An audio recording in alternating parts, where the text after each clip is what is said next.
Imos con información deportiva. O Porto Apostoli empatou co Movistar Inter nun duelo que puido decantarse do seu lado nos últimos segundos.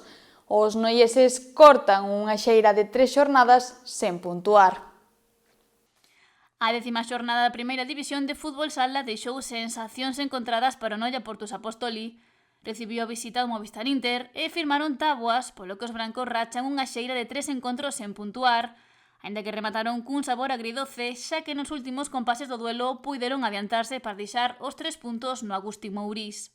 Por cómo se ha producido el empate, por las situaciones que tuvimos, por ir por delante en el marcador, entonces nos vamos pues bueno, con esa sensación agridulce por haberla tenido faltando 8 segundos. Y bueno, eso habla bien del equipo que dio la cara, que para mí hizo un partidazo. Y no nos pudimos llevar la victoria, pero creo que este es el camino, entonces al final no nos podemos quedar solo en el resultado, ¿no? Creo que hemos hecho un auténtico partidazo, dar la enhorabuena a todos los chicos por el compromiso, por el esfuerzo y el trabajo y por llevar el plan de partido a la perfección. Y bueno, a veces pues, los resultados pues, no acompañan, ¿no? Pero muy contento con la actitud y el juego del equipo. O inicio do Movistar foi mellor e abriu a lata no minuto 2 de partido. Este golpe non se fixo notar no cadro noiés, que estaba cómodo sobre a pista e buscou rápido o empate, á vez que os visitantes querían o segundo. Pero Noia estivo máis preciso e puxo as táboas no 12. Peixe arrancou a xogada, continuou na Ismael e definiu Thierry.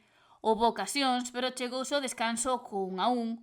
O Porto Apostoli saiu reforzado dos vestiarios e empatou no regreso ao parqué, tanto anulado polo soporte de vídeo logo de detectar unha falta de Diego previo ao gol.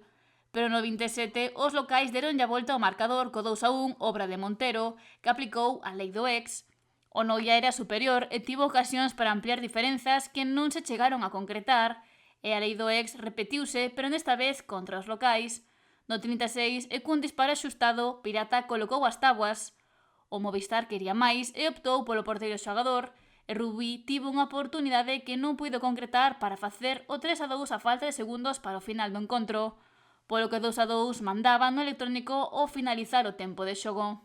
Sí, creo que sería el colofón al partido, haber metido, no pasa nada, al final, pues bueno, el balón no entró y como dije antes, muy contento con el trabajo, muy contento con la puesta en escena de todos, del sacrificio y que este es el camino a seguir, ¿no? Creo que nos visitaba un equipazo como es Inter y en ningún momento nos sentimos inferiores, ni dominados, ni sometidos, ¿no? Creo que es digno de alabar y seguimos hacia adelante, ¿no?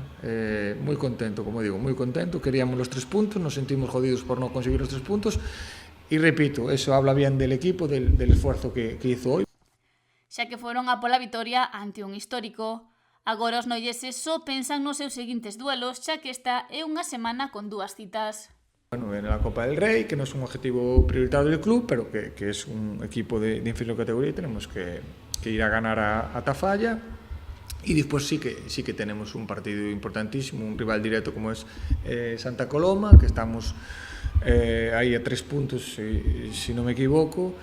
Y creo que es un rival directo, es no una final, pero son unos partidos de que ganar pues supondría un paso muy adelante. Mañá martes ás 8 da tarde o Porto Apostoli visita o vulcanizado Ruiz Zafa nos 16avos do torneo do Cao e o sábado regresa á Liga.